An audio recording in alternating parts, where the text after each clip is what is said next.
அனைவருக்கும் புத்தாண்டு நல்வாழ்த்துக்களுடன் இந்த நிகழ்ச்சி தொடங்குகின்றது. இன்றைய தினம் இந்த 2024ஆம் ஆண்டில் பிறக்கின்ற குரோதி வருட தமிழ் புத்தாண்டு வாழ்த்துக்களை அனைவருக்குமே தமிழ் புத்தாண்டு நல்வாழ்த்துக்களை சித்தர் வாக்கு ஜோதிடம் பாலச்சித்தர் பாலஜனா உங்களுக்கு நல்வாழ்த்துக்களை எல்லாருக்குமே நல்வாழ்த்துக்களை தெரிவித்துக் கொள்கிறேன். இன்றைய தினம் இந்த தமிழ் புத்தாண்டுடைய சிறப்பு பலன்கள் மீன ராசிக்கு பார்க்க போறோம். புரியுங்களா? அதுக்கு முன்னாடி உங்களுடைய பிரச்சனைகள் நிறைய என்கிட்ட போன்ல சொல்லிக்கிட்டு இருக்கீங்க.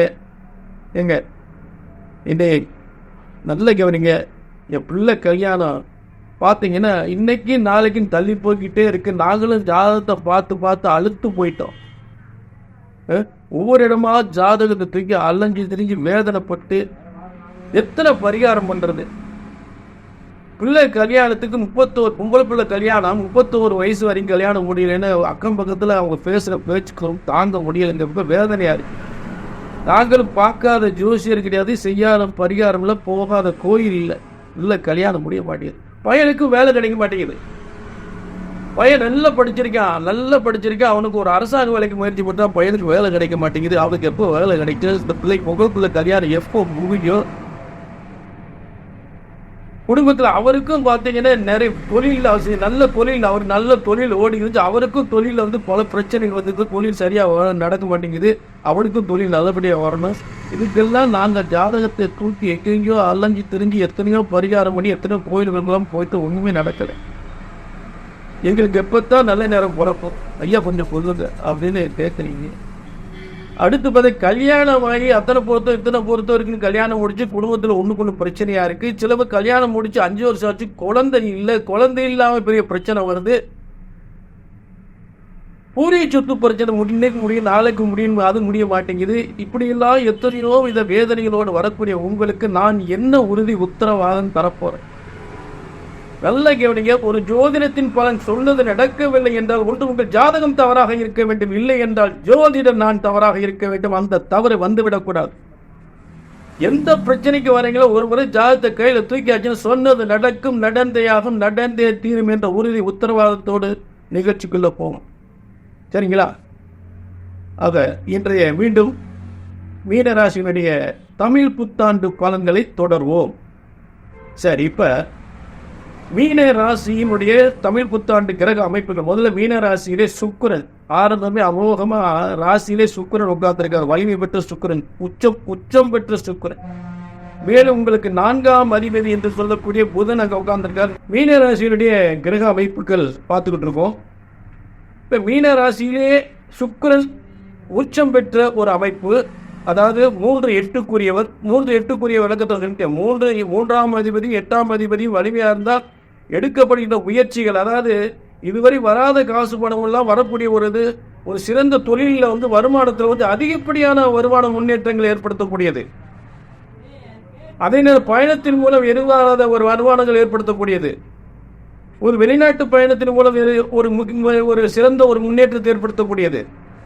மொத்தத்தில் பயணங்கள் மூலம் வருமான முன்னேற்றம் ஏற்படக்கூடிய ஒரு சிறந்த காலமாக மீன ராசிக்கு சுக்கிரன் புதனோடு, அதாவது புதன் 4-7க்குரியவர்.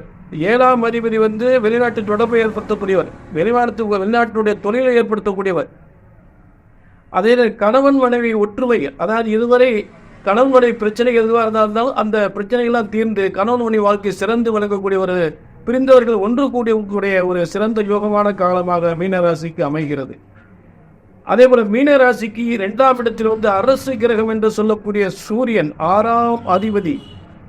சூரியன் ஒரு 6ஆம் அதிபதியாகி ஆணையிடும் அதிகாரம், சைரன் பொருத்தப்பட்ட ஒரு ஆணையிடும் அதிகாரம் என்று சொல்லக்கூடிய ஒரு மிகப்பெரிய பதவி தரக்கூடிய இடத்துல அதாவது வருமானம், வாக்கு வருமானம் சொல்லக்கூடிய இடத்தில் 2ஆம் இடம் வாக்கு வருமானம் பதவி முன்னேற்றம் பெறக்கூடிய ஒரு இடம். அந்த இடத்தில் 6ஆம் அதிபதி ஆணையிடும் அதிகாரம் என்று சொல்லக்கூடிய அரசு கிரகம் என்று சொல்லக்கூடிய சூரியன் உச்சம் பெற்ற நிலை. மேலும் உங்களுக்கு 10ஆம் அதிபதி ஒரு அந்த சூரியனோடு சேரும்போது நிச்சயமாக உறுதியாக மிகப்பெரிய சிறந்த அரசாங்க பதவி கிடைக்கக்கூடிய நிலை.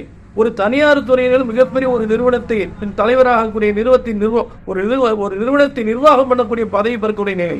ஒரு தலைமை பதவி கிடைக்கக்கூடிய அருமையான காலமாக இந்த தமிழ் புத்தாண்டு மீனராசிக்கு உறுதியாக அமைகிறது.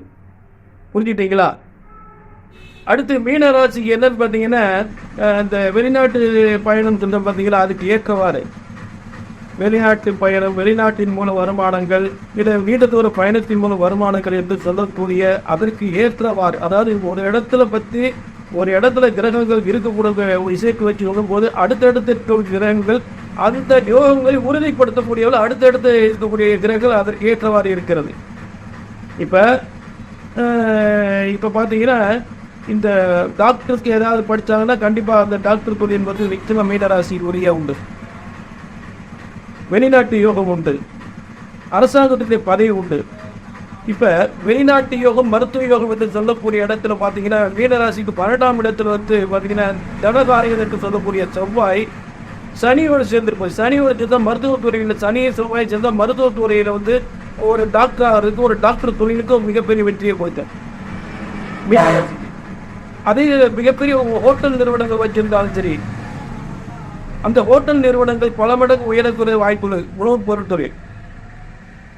அதே அரசாங்கத்தில் பதவி, வெளிநாட்டினுடைய யோகம், அதாவது 12ஆம் இடம் வெளிநாட்டு பயணம், அது பயணத்தை சொல்லக்கூடியது. வெளிநாட்டு பயணத்தின் மூலம் வரும். ஏற்கனவே 7ஆம் அதிபதி சுக்கிரனோட சேர்ந்திருக்கும் போது வெளிநாட்டு தொடர் மூலம், வெளிநாட்டின் மூலம் வருமானம் வரும் போல சொல்லிட்டேன். அதற்கு ஏற்றவாறு மீனராசிக்கு 12ஆம் இடத்துல என்ன உட்கார்ந்துருக்குன்னு, செவ்வாய் தனகாரகன், தனாதிபதி, தனஸ்தானத்துக்குரிய, மேசராசிக்குரிய தனஸ்தானத்துக்குரிய செவ்வாய் 12ஆம் இடத்தில் இருக்கும்போது வெளிநாட்டு வேலை வாய்ப்பு, அதே பயணத்துக்குரிய சனியோடு சேர்ந்து, சனியும் செவ்வாயும் 12இல் இருப்பது வெளிநாட்டின் மூலம் வருமானம் ஏற்படக்கூடிய உயர்ந்த நிலைகள் ஏற்படும். வெளியூர் சென்று கூட தொழில் ஏற்படக்கூடிய நிலைப்பு, வெளி மாநிலங்கள் சென்று தொழிலை ஏற்படுத்தக்கூடிய ஒரு சிறந்த காலமாக இருக்கும். அதே நேரத்தில் அரசாங்கத்திலும் முயற்சி பண்ணி நல்ல பதவிகள் பெறக்கூடிய வாய்ப்புகள் உண்டு. அது சூரியன் குரு 2ஆம் இடத்துல இருக்கும்போது. இப்படிப்பட்ட அதே நேரத்தில் பார்த்தீங்கன்னா, உங்களுக்கு மீனராசிக்கு 7ஆம் இடத்தில் கேது இருக்கிற பார்த்தீங்கன்னா, அதாவது மீனத்தில் ராகு, 7ஆம் இடத்தில் கேது என்பது திரும்ப திரும்ப கணவன் முறை பிரச்சனைகள் இருக்கத்தான் இருந்தாலும் அது ஒரு நல்ல சுமூகமான நல்ல ஒரு முன்னேற்றங்கள் ஏற்படக்கூடிய காலங்களாக இருக்கும். அது மாற்றம் இல்லை. சரிங்களா?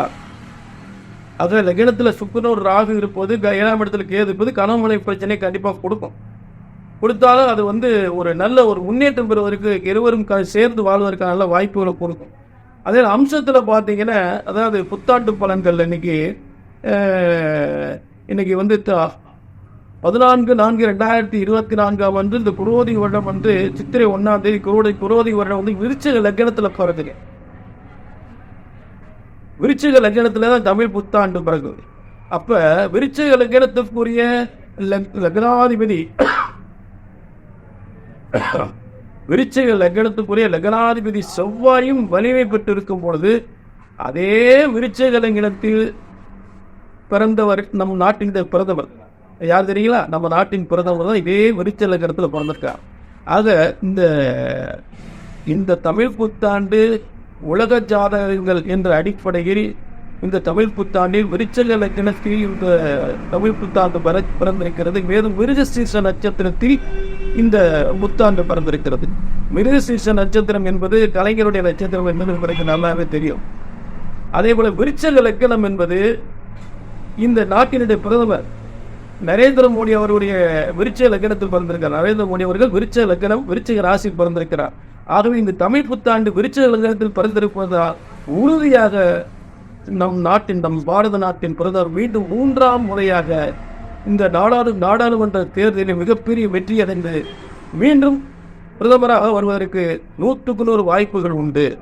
ஆக இந்த நாடாளுமன்ற தேர்தலில் பிஜேபி நாட்டை ஆளுமிக்க ஒரு மிகப்பெரிய வெற்றி அடைந்து மீண்டும் பாரத பிரதமர் நரேந்திர மோடி அவர்கள் மீண்டும் பிரதமராக மிகப்பெரிய வெற்றி அடைவார் என்பது எந்தவித சந்தேகமே இல்லை. என இந்த ஆண்டு அப்படிப்பட்ட அவருக்கு சாதகமான ஒரு ஆண்டாக அமைந்திருக்கிறது. விருச்சிக லக்னத்தில் இந்த தமிழ் புத்தாண்டு பிறந்திருக்கிறது. இது உலக ஜாதகம். சரி, அப்ப மீனராசியை பற்றி பார்க்கும்போது தொடர்பு, ஏன்னா இதை நிறைய பேர் கேட்குறாங்க, அதனால அதை சொல்ல வேண்டிய நிலை ஏற்படுகிறது. சரி, மிருகசீர்ஷ நட்சத்திரம் என்பது இந்த ஆண்டு பிறந்திருக்கிறது. மிருகசீர்ஷ நட்சத்திரம் என்பது மீனராசிக்கு தனம் பாக்கியஸ்தானத்துக்குரிய நட்சத்திரம். மீனராசிக்கு தனஸ்தானத்துக்குரிய செவ்வாயும் 9ஆம் அதிபதி என்று சொல்லக்கூடிய அதே செவ்வாயினுடைய இடம். மேசமும் விருச்சிகமும் செவ்வாயின் இடம். அந்த இடம் தான் மீனராசிக்கு தனஸ்தானமாக அமையுது, பாகிஸ்தானமாக அமையுது. அப்புறம் அந்த நட்சத்திரத்தில் இந்த ஆண்டு பிறக்கும் பொழுது அவர்களுக்கு தனம் பல வழிகளில் வெளிநாட்டின் மூலமோ இல்லை அரசாங்க பதவியின் மூலமோ செய்கிற ஹோட்டல் தொழில் மூலமோ மருத்துவத்துறையின் மூலமோ மிகப்பெரிய ஒரு வருமானத்தை கொடுக்கக்கூடிய நிலையில் இருக்கு. அதே அம்சம் என்று, அதாவது புத்தாண்டு பலன் மீனராசிக்கு அம்ச கட்டத்தில் பார்த்தீங்கன்னா, மீனராசிக்கு 2ஆம் இடத்திலே சூரியன் செவ்வாய் ஆட்சி பெற்று இருக்கக்கூடிய, அதாவது மீனராசிக்கு 6ஆம் பதவி அரசாங்கத்தினுடைய சைரன் பொருத்தப்பட்ட சிகப்பு விளக்கு பதவியை தரக்கூடியது இந்த அம்சம் என்பது இறைவுடைய தராசு தட்டு. 2 கட்டம் இருக்கு பார்த்தீங்களா, அது அம்ச கட்டம் என்பது இறைவனுடைய தராசு தட்டு. அப்ப மீனராசிக்கு 2ஆம் இடத்தில் அரசாங்கத்துடைய உயர் பதவி கிடைப்பது என்பது உறுதி என்பது செவ்வாய் மேலும் அந்த அம்ச கட்டத்தில் சூரியனோடு ஆட்சி பெற்ற செவ்வாய் இருப்பது.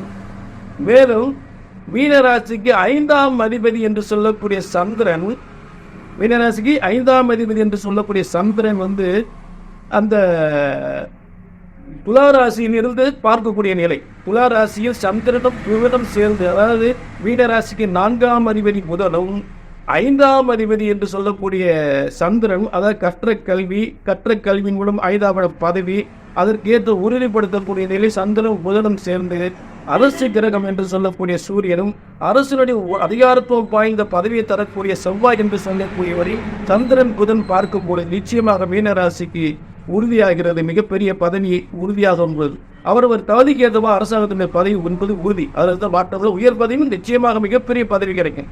அதில் எந்தவித மாற்றம் இல்லை. அந்த கிரக அமைப்பு சரியாக இருக்கிறது. அப்போ உங்க மீனராசிக்கு 12ஆம் அதிபதியும் லாபாதிபதியும் அம்சத்தில் ராகுவோடு கடக லக்கணத்தில், அதாவது உங்களுடைய பூர்வ புண்ணிய ஸ்தானமே அம்சத்தில் கடக லக்கணமாக அமைந்து அதுக்கு 7ஆம் இடத்தில் அம்சத்தில் சனி ராகு இருக்கும் பொழுது வெளிநாடு திரும்ப கவனிச்சுட்டே இருக்கு. அப்ப வெளிநாட்டின் மூலம் வருமானம் பெறக்கூடிய வாய்ப்பு நிச்சயமாக உண்டு என்பதை உறுதிப்படுத்துகிறது. புரிஞ்சுட்டீங்களா? அம்சத்தில் பார்த்தீங்கன்னா உங்களுக்கு உங்களுடைய 3-8 கூறியவர் பார்த்தீங்கன்னா 9ஆம் இடத்தில் குரு சுக்கிரன் மீண்டும் அம்சத்தில் இருக்கக்கூடிய வலிமை வருகின்ற ஒரு அருமையான நிலை. இப்படிப்பட்ட கிரக அமைப்புகள் மீனராசிக்கு சிறந்த பலனை உறுதியாக கொடுத்தது. மேல எந்தெந்த உத்தியோகங்கள் என்னென்ன தொழில்கள் மீனராசிக்கு சிறந்த யோகத்தை தரும் அப்படின்றத அடுத்து பார்க்கலாம். இப்ப மீனராசி குருவனுடைய இடம் என்பதனால் அந்த மீனராசிக்கு 10ஆம் இடம் குரு என்றால் குரு பொன்னன் என்று பேர். ஆகவே தங்க தொழிலுக்கு மிக சிறந்து விளங்கக்கூடிய வாய்ப்பு. தங்க நகை தொழில் அப்படின்னு தங்க பற்றையா இருந்தாலும் சரி. ஏன்னா செவ்வாயோடு சனி சேரும் போது தங்க தொழில் பார்க்கக்கூடிய கூலி தொழிலாளர்களுக்கும் அந்த தங்க பற்றை செய்யக்கூடிய சிறந்த முன்னேற்றங்கள் ஏற்படும். சில்வர் பற்றை, தங்க நகை பற்றை, அதை தங்க நகை சம்பந்தப்பட்ட சோறும் இதெல்லாம் சிறந்த இந்த தொழில சிறந்து விளங்கக்கூடிய வாய்ப்பு இருக்கும். அடுத்து ஆடை ஆபரண தொழில், ஹோட்டல் தொழில் சொல்லிட்டேன். ஆடை ஆபரண ரெடிமேடு தொழில்கள் உள்நாட்டில் தயாரித்து வெளிநாட்டு தரப்புனால நல்ல சிறந்த முன்னேற்றங்கள் ஏற்படும். சரியா? அதே நகை அடகு கடை, நல்ல சிறந்த நகை அடகு கடை சம்பந்தப்பட்ட குருபா பொன்னன், அது தங்க நகை கடை 6ஆம் இடம். அதாவது பார்த்தீங்கன்னா உங்களுக்கு 6ஆம் இடத்துக்குரியவர் உங்களுக்கு வலிமை பெறும் பொழுது நகை அடகு கடை. 6ஆம் இடம் சூரியன் குருவோடு சேர்ந்து 2ஆம் இடத்துக்கு வரப்போகுது. நகை அடகு கடை கடன் கொடுக்கக்கூடிய தொழிலும் சிறந்து விளங்கும். ஃபைனான்ஸ் சம்பந்தப்பட்ட தொழில், நகை அடகு கடை, இந்த தொழிலெலாம் சிறந்து விளங்கக்கூடிய வாய்ப்புகள் ஏற்படும். மெடிக்கல் ஷாப், பார்மசி, இந்த தொழில் சிறப்பாக இருக்கும். டாக்டர் படிக்கிறவங்க டாக்டர் தொழில் பார்க்கலாம். ஏன்னா 12ஆம் இடத்துல உங்களுக்கு தனாதிபதி 12ஆம் இடத்துல செவ்வாய் சனியோடு சேர்ந்திருக்கும் போது மருத்துவம் சார்ந்த தொழிலில் சிறந்து விளங்கக்கூடிய ஏற்படும். பார்மசி தொழில் சிறப்பாக இருக்கும். பார்மசி ரொம்ப டாப்ல போகும். தயாரிப்பு நிறுவனங்கள், அதாவது புதிய மருந்து கம்பெனிகள் சிறந்த முன்னேற்றம் அடையும். அடுத்து பார்த்தீங்கன்னா கீழ்நிலை தொழிலாளர்கள், துப்புரவு தொழிலாளர்கள் நல்ல அரசாங்கத்துடைய மாநகராட்சி பணியில் உத்தியோகம் பார்க்கக்கூடிய நிலை கண்டிப்பாக ஏற்படும். 2 வீலர் ஒர்க் ஷாப் ரொம்ப சிறப்பாக இருக்கும். 2 வீலர் ஒர்க் ஷாப்பு, அதே corner, 2 wheeler mechanic, car mechanic, இந்த கார் ஷோரூம் வச்சிருக்கவங்களுக்குலாம் இப்போ ஏன்னா சுக்கரன் வாகன அதிபதி, ஆனால் கார் ஷோரூம் ரொம்ப சிறப்பாக இருக்கும். எலக்ட்ரானிக் சாதனங்கள், ஏசி, அதான் வரைக்கும் ஃப்ரிட்ஜு, வாஷிங் மிஷின், ஏசி, இந்த தொழில்கள், அதை சார்ந்த தொழில் நிறுவனங்கள் நல்ல சிறப்பாக இருக்கும். அதை சார்ந்த தொழிலாளர்களுக்கு நல்ல ஒரு சர்வீஸ் பண்ணக்கூடிய தொழிலாளர்களுக்கு நல்ல தொழில் வேலை வாய்ப்புகள் நிறைய கிடைக்கும். அடுத்து மெக்கானிக்கல் இன்ஜினியர் சம்மந்தப்பட்ட தொழில் வேலை வாய்ப்புகள், அதை சார்ந்த தொழில்கள் ரொம்ப சிறப்பாக இருக்கும். ரியல் எஸ்டேட் ரொம்ப முக்கியமாக, ரியல் எஸ்டேட் இந்த ஆண்டு ரொம்ப சிறப்பாக இருக்குது. மீனராசிக்காரவங்க ரியல் எஸ்டேட் பண்ணக்கூடியவங்களாக இருந்தால் அவங்களுக்கு சிறந்த முன்னேற்றம் உறுதியாக இருக்கும். கட்டிட தொழில், கட்டிட தொழில்கள் சிறந்து விளங்கும். ஒரு சாதாரண கொத்தனார் கூட பெரிய பில்டிங் கன்ஸ்ட்ரக்ஷன் ஆகக்கூடிய வாய்ப்புகளை, கொத்தனார் கூட சிறந்த ஒரு கன்ஸ்ட்ரக்ஷன் பண்ணக்கூடிய ஒரு சிறந்த ஒரு முன்னேற்றம் அடையக்கூடிய நிலையில் ஏற்படும். பில்டிங் கான்ட்ராக்டர் ஆகலாம் கொத்தனார் கூட. அதான் பில்டிங் கான்ட்ராக்டர், கன்ஸ்ட்ரக்ஷன் தொழில், எலக்ட்ரிக்கல் தொழில், இதெல்லாம் சிறந்து விளங்கக்கூடிய வாய்ப்பு இருக்குது. அதை விட கட்டுக்கம்பி, அதாவது செவ்வாய் சனியோட சேர்ந்து செவ்வாய் அக்னியின் மூலம் உருவாகக்கூடிய பொருளை தயாரிக்கக்கூடியவர். அது இரும்பு சம்பந்தப்பட்ட ரெண்டு சேரும் பொழுது அக்னி டிஎம்டி கம்பி தொழில்கள் என்று சொல்லக்கூடிய விளம்பரம் வருது பார்த்தீங்களா? அதை வந்து கட்டுக்கம்பி கட்டக்கூடிய தொழில்கள் எதுவாக இருந்தாலும் சிறந்து விளங்கும். அந்த கட்டுக்கம்பி தொழிலாளர்களுக்கும் அவர்களுக்கும் வேலை வாய்ப்பு நிறைய வரும். அதனால இந்த ஆண்டு எல்லாருக்குமே வந்து அதாவது சனி பகவான் கீழ்நிலை தொழிலாளர்கள் உருவாக்கக்கூடிய நிலையில் செவ்வாய் சனி சேர்ந்திருக்கு. உயர்ந்த ஒரு தொழில் பண்ணக்கூடியவங்களுக்கும் சுக்கிரன் குரு சூரியன் வந்து சுக்கிரன் உயர்த்த தொழில் செய்யக்கூடியது சுக்கிரன் உச்சம் பெற்றிருக்கிறார். அரசாங்க பணியில் இருக்கக்கூடியவர்களுக்கு உயர்ந்த வேலை வாய்ப்பு பதவி உயர்வு தரக்கூடிய இடத்தில் குரு சூரியன் உட்கார்ந்துருக்கார். அப்ப இந்தந்த விஷயங்களுக்கு இதை சார்ந்த அந்தந்த ஜாதகத்தை ஏற்றவாறு மிகப்பெரிய பதவிகள் முன்னேற்றங்கள் உறுதியாக கிடைக்கும். அதுல எந்தவித மாற்றம் இல்லை. நான் சொல்லக்கூடிய பலன்கள் ஏதாவது உங்களுக்கு தடைப்பட்டு சொன்னது எதுவுமே நடக்கலைங்க அப்படின்னா கண்டிப்பா உறுதியா உங்க ஜாதகத்தில் மோசமான பாவ கிரகங்களுடைய தசாபுத்திகள் நடந்தா நான் சொன்ன பலன்கள் தடைப்பட தான் செய்யும். கீழே அப்போ என்ன சரி, கீழே நம்பரை நோட் போயிட்டு ஒரு அப்பாயின்மெண்ட் வாங்கிட்டு வாங்க. நல்ல வரைக்கும் எந்த பிரச்சனையாலும் அது நடக்கல இது நடக்கல, வேலை கிடைக்கல, கல்யாணம் முடியல, குழந்தை இல்லை, இப்படி எந்த பிரச்சனையாலும் ஒரு முறை ஜாதகத்தை கையிலிடுங்க. சொன்னது நடக்கும், நடந்தே ஆகும், நடந்தே தீரும், நடந்தே ஆகும். ஒரு ஜோதிடத்தில் பலன் சொன்னது நடக்கவில்லை என்றால் ஒன்று உங்கள் ஜாதகம் தவறாக இருக்க வேண்டும், இல்லை என்றால் ஜோதிடம் நான் தவறாக இருக்க வேண்டும். அந்த தவறு வந்துடக்கூடாது. அவரை பார்த்து அவர் சொன்னது அப்படியே நடந்துக்குன்னு எல்லாருக்கும் சொல்லக்கூடியதாக இருக்க வேண்டும். ஆக ஒரு முறை ஜாதகத்தை கையில் எடுங்க. சொன்னது நடக்கும், நடந்தே ஆகும், நடந்தே தீரும் என்ற உறுதி உத்தரவாதத்தோடு மீண்டும் ஒரு நல்ல நிகழ்ச்சி சந்திக்கும் வரை உங்களிடமிருந்து விடைபெறுகிறேன். நன்றி, வணக்கம்.